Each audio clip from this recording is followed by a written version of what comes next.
بسم اللہ الرحمن الرحیم۔ صحیح بخاری شریف۔ ہم کو ابدان نے حدیث بیان کی، انہیں عبداللہ بن مبارک نے خبر دی، ان کو یونس نے، انہوں نے زہری سے یہ حدیث سنی۔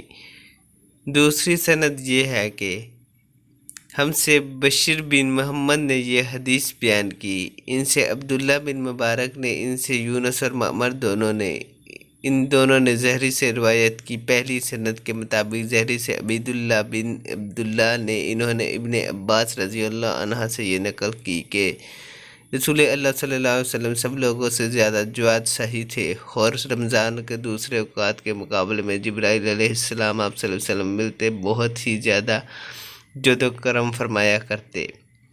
جبرائیل علیہ السلام رمضان کی ہر رات آپ صلی اللہ علیہ وسلم سے ملاقات کرتے اور آپ صلی اللہ علیہ وسلم کے ساتھ قرآن کا دورہ کرتے۔